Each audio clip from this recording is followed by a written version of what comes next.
अध्यक्ष महोदय, माननीय सदस्य लालजी वर्मा जी ने बहुत महत्वपूर्ण विषय उठाया है और ये महत्वपूर्ण इसलिए बन जाता है कि सामान्य बीमारियों का भी इलाज अस्पतालों में नहीं है और जिस तरह की सूचनाएं हर दिन मिलती हैं और अस्पतालों की जो तस्वीरें देखने को अखबार में मिलती हैं, बड़ा दुख होता है कि आपकी पार्टी के नेता, पूर्व सांसद, उनके बेटे को हॉस्पिटल में एडमिशन ही नहीं हुआ। वो एक अस्पताल से दूसरे अस्पताल और दूसरे अस्पताल के बाद सबसे प्रीमियर हॉस्पिटल या सबसे प्रेस्टिजियस इंस्टीट्यूशन में गए और स्ट्रेचर पे पड़ा रहा उनका बेटा, उसकी जान चली गई। अध्यक्ष महोदय, सरकार ने क्या किया? सरकार अगर जिम्मेदारी समझती तो क्या माननीय सदस्यों की कमेटी नहीं बन सकती थी? जो यहां माननीय सदस्य जीते हुए लोग हैं, ये जो सदन में बैठे, क्या इनकी कमेटी बनकर के नहीं देख सकती थी? यही नहीं, एम्बुलेंस का इंतजार करिए। आप एम्बुलेंस बुलाना चाहते हैं, एम्बुलेंस नहीं आएगी आपके पास। कहो एम्बुलेंस में जान चली जाए।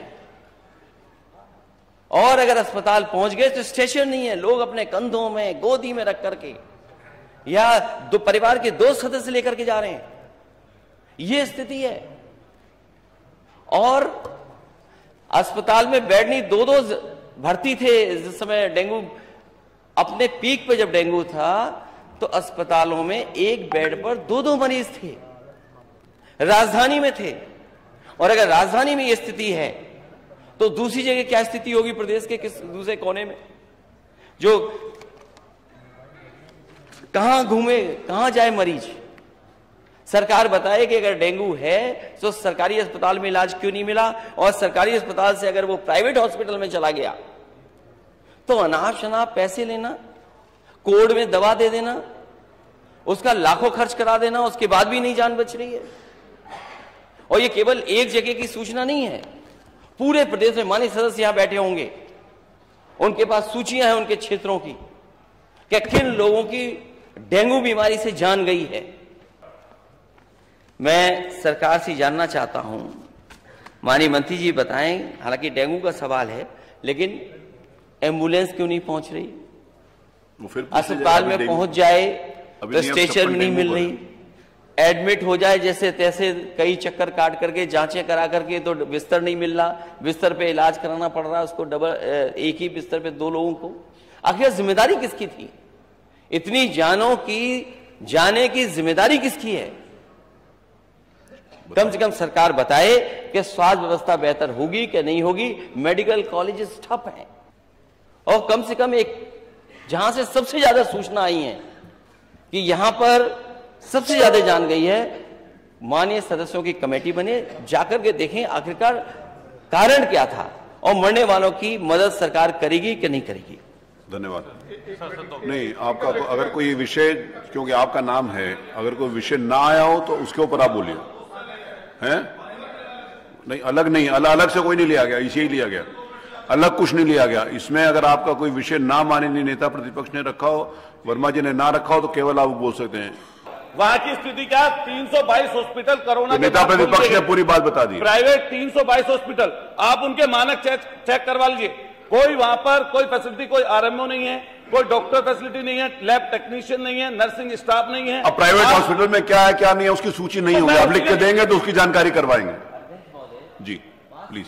है, अगर माननीय सदस्य किसी बात को उठा रहे हैं तो सरकार और वहां के अधिकारी मिलकर के, नर्सिंग होम के साथ मिलकर के जो न्याय मिलना चाहिए, जो मरीज को इलाज मिलना चाहिए, वो इलाज दे नहीं रहे हैं। जो अगर आवाज उठा रहा है तो उसके साथ आप मुकदमे दर्ज करा रहे हैं। तो ये कहां का? मैंने नेता प्रतिपक्ष, मैंने ये निवेदन किया है आपके द्वारा, माननीय नेता प्रतिपक्ष के द्वारा, माननीय लालजी वर्मा जी के द्वारा पूरा विषय आ गया। अब कोई इंडिविजुअल विषय है तो मैंने ये नहीं कहा, मैंने कहा आप लिख के दे दीजिए, मैं संसदीय कार्य मंत्री जी के पास भेज उसको दिखवा लूंगा। मैंने उसको डिनाई नहीं किया।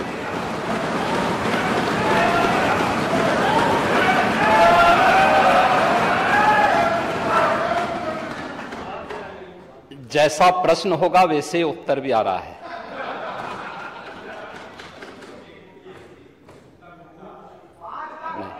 शांति सुनिए। प्रश्न ही उल्टा था, तो उस उल्टे प्रश्न को सही करने का प्रयास हुआ है। और अभी तो आपने आधा ही उत्तर सुना है, पूरा सुनेंगे तो संभवतः पिछला इतिहास याद आने लग जाएगा। महोदय, माननीय सदस्य ने बहुत महत्वपूर्ण मुद्दे की ओर ध्यान आकर्षित किया है और सरकार इसको लेकर के पहले से ही अवेयर थी।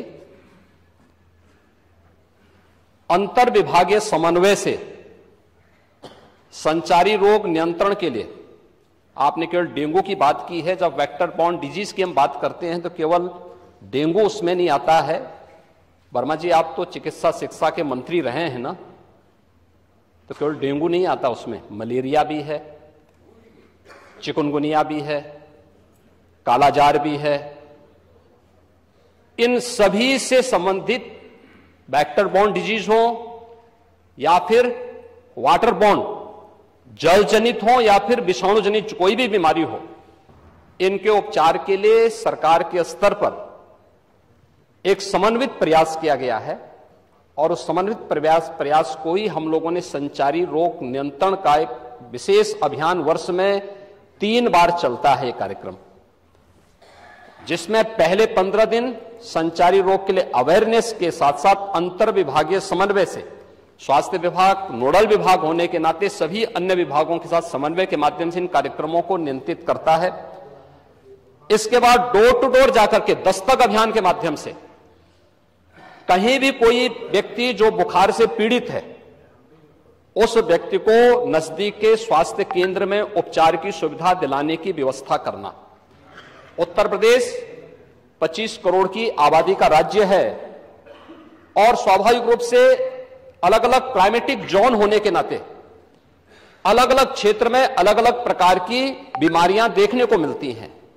जैसे आप ईस्टर्न यूपी से चल करके नेपाल की तराई से लेकर के सहारनपुर तक देखेंगे तो इंसेफ्लाइटिस से पूरा क्षेत्र प्रभावित था। अगर आप बरेली और बदायूं और उसके आसपास के क्षेत्र को देखेंगे तो ये क्षेत्र मलेरिया से ज्यादा संक्रमित रहता था।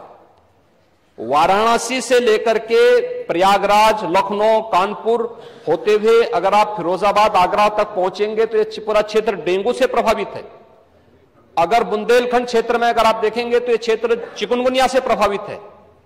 बिहार से सटे हुए जो हमारी सीमाएं हैं वहां पे हम देखेंगे तो कालाजार इन क्षेत्रों में ज्यादा प्रभावी रूप में देखने को मिलता था। और सरकार के द्वारा जो समन्वित प्रयास किया गया है, आपने केवल डेंगू की चर्चा की, बीमारी डेंगू पूरी तरह नियंत्रण में है और सरकार के द्वारा समय पर उठाए गए कदमों का परिणाम था। एक प्रकार का ये फ्लू हो गया है, फ्लू है, आता है, इसका एक अपना एक साइकिल इसका होता है। लेकिन मुझे आश्चर्य होता है कि जो सदस्य यहां पे प्रश्न उठा रहे थे, आप एक बहुत सीनियर सदस्य हैं, वो तो जब चिल्ला रहे थे तो मुझे उनके स्वास्थ्य की भी चिंता हो रही थी, रविदास मल्होत्रा जी की। उसको आपने जो बात कही है वह ब्लड ट्रिप नहीं था, उसको प्लेटलेट्स कहते हैं, ठीक है ना, प्लेटलेट्स कहते हैं। और वह पर्याप्त मात्रा में हर जनपद में आज के दिन पे उपलब्ध है।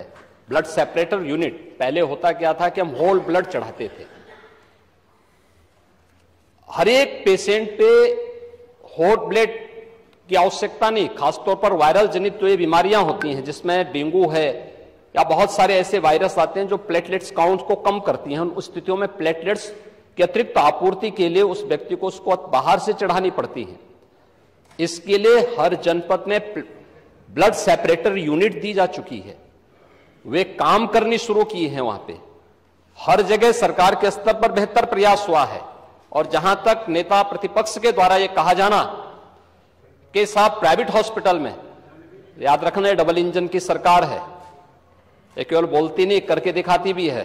प्रदेश के अंदर 10 करोड़ लोगों को आयुष्मान भारत और मुख्यमंत्री जन आरोग्य योजना के अंतर्गत 5 लाख रुपए सालाना स्वास्थ्य बीमा का कवर भी ये सरकार उपलब्ध करा रही है। वह किसी भी पैनल्ड हॉस्पिटल में, वह सरकारी हो सरकारी में सारी सुविधाएं फ्री में हैं, लेकिन किसी भी प्राइवेट हॉस्पिटल में जाता है तो वहां वे सुविधाएं मिल रही हैं। और ये पूरा सदन गवाह है कि हर माननीय सदस्य को इस सदन के द्वारा अपनी निधि से ही 25 लाख रुपए सालाना देने का अधिकार दिया गया है। और यही नहीं, मुख्यमंत्री राहत कोष से हम चेहरा देख करके पैसा नहीं देते हैं।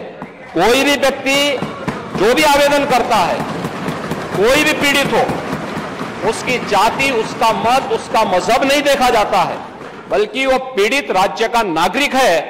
उसको प्रदेश में, देश में या दुनिया में जहां कहीं अच्छी स्वास्थ्य की सुविधा मिलती है, और सुविधा के लिए मुख्यमंत्री राहत कोष से भी हम पैसा देने में कोई कोताही, तमाम मान्य सदस्य विपक्ष में बैठे हुए हैं, वो हर व्यक्ति इस बात को कह सकता है।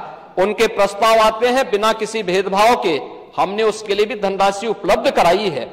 आयुष्मान भारत और मुख्यमंत्री जन आरोग्य योजना भी है। हम आभारी हैं आदरणीय प्रधानमंत्री जी के, जिन्होंने आयुष्मान भारत जैसी योजना दी, जिसमें हर गरीब से गरीब व्यक्ति भी आज अपना उपचार किसी भी अच्छे कॉर्पोरेट हॉस्पिटल में भी करा सकता है, और देश में भी करा सकता है, दुनिया में भी कहीं करा सकता है। हर वर्ष की सुविधा उसको मिली है। मुख्यमंत्री जन आरोग्य योजना की सुविधा भी उसे दी गई है। इसके अलावा माननीय विधायकों को भी 25 लाख रुपए तक खर्च करने का अधिकार दिया गया है, और इसके साथ ही मुख्यमंत्री राहत कोष भी उसके लिए उपलब्ध है। इसलिए समस्या केवल इस बात की नहीं कि हम समस्या के समाधान की ओर जाएं, समस्या केवल हर मुद्दे का राजनीतिकरण करके समाज में अव्यवस्था पैदा करना, लोगों में असंतोष पैदा करने का जो कुत्सित प्रयास किया जाता है, वो तो कोरोना कालखंड में भी लोगों ने देख लिया था, जब आप लोग बहका रहे थे लोगों को कि वैक्सीन मत लगाना, ये मोदी वैक्सीन है, और लोगों को गुमराह कर रहे थे। परिणाम क्या है? मोदी जी के शासनकाल में, उनके मार्गदर्शन में हमारे वैज्ञानिकों के द्वारा बनाई गई दोनों वैक्सीन दुनिया की सबसे प्रभावी वैक्सीन है। दुनिया के अंदर तमाम देशों में कोरोना महामारी के मामले बढ़ते हुए दिखाई दे रहे हैं। भारत में कोरोना कंट्रोल है, और उत्तर प्रदेश में भी पूरी तरह नियंत्रण में है, कहीं कोई समस्या नहीं है। सरकार आपके द्वारा उठाए गए मुद्दों पर पूरी तरह सतर्क है, और अब तो इसके मामले वैसे भी समाप्ति की ओर है। बरसात के समय जल जमाव वाले क्षेत्रों में, अन्य क्षेत्रों में इस प्रकार की बातें देखने को मिलती हैं। और ये केवल डेंगू के मामले नहीं होते, इंसेफ्लाइटिस के भी मामले होते हैं, मलेरिया भी होता है, कालाजार भी होता है, चिकनगुनिया भी होता है। तो आपकी जानकारी के लिए, हो सकता है कि काफी दिन हो गए मंत्री पद से हटे हुए, तो आप भूल गए होंगे, तो आपके संज्ञान में लाने के लिए हमने दिया था। इधर रहते तो हो सकता है कि कुछ लॉलीपॉप मिल भी जाता, लेकिन वहां रहकर के अब वो कभी नहीं मिलना। मैंने माननीय नेता प्रतिपक्ष को सुना, माननीय लालजी वर्मा जी को सुना, माननीय मंत्री जी को सुना। ये नियम 56 के अंतर्गत नहीं है। अध्यक्ष महोदय, अध्यक्ष महोदय, माननीय नेता सदन की मैंने बात सुनी, और वो लगा कि थोड़ी देर के लिए लगा कि वो MBBS डिग्री हासिल किए हुए हैं, डॉक्टर लगे। वेक्टर बॉर्न डिजीजेस के बारे में उन्होंने चर्चा की। मैं केवल 2 घटनाएं बताना चाहता हूं राजधानी लखनऊ की, और इनकी सरकार की नाकामी, इनके हॉस्पिटल्स की व्यवस्था, डॉक्टर्स का इंतजाम। एक पूर्व सांसद, वो बता चुके, वो भी भारतीय जनता पार्टी के, बोल चुके हैं। भारतीय जनता पार्टी पूरी, तो भारतीय जनता पार्टी के, वो हमारे दल के नहीं। पूर्व सांसद भारतीय जनता पार्टी के, वो अपने बेटे को लेकर के आते हैं। उनके बेटे को यह जानकारी मिलती है कि इसका इलाज अगर जल्दी नहीं हुआ तो जान नहीं बचेगी। वो एक अस्पताल से दूसरे अस्पताल भागे, और इलाज के लिए वो एडमिट नहीं करा पाए, और उनके बच्चे की जान चली गई। इसका जवाब क्या है डबल इंजन की सरकार के पास? और दूसरा, PGI से लोहिया संस्थान KGMU 9 घंटे एम्बुलेंस में बच्चा बना रहा, 9 घंटे, और उसकी जान नहीं बची। ये डबल इंजन की सरकार। ये सरकारी संस्थाओं को इसलिए नहीं मजबूत कर रहे हैं क्योंकि ये प्राइवेट संस्थाओं को बढ़ावा देना चाहते हैं। आज पूरे उत्तर प्रदेश में सरकारी संस्थाओं में गरीब का इलाज नहीं है। अगर ये सरकार बताए, इतने दावे कर रही है सरकार, ये सरकार बताए कि एक जिला अस्पताल बनाया हो जहां पर गरीब का इलाज हो रहा हो, एक जिला अस्पताल, ठीक, चलिए, एक जिला अस्पताल जहां गरीब को पर्याप्त इलाज मिल जा रहा हो, वो बनाया इस सरकार ने, तो हमें बताएं अभी। तो जिला अस्पताल एक ही होता है। जी न्यूज़।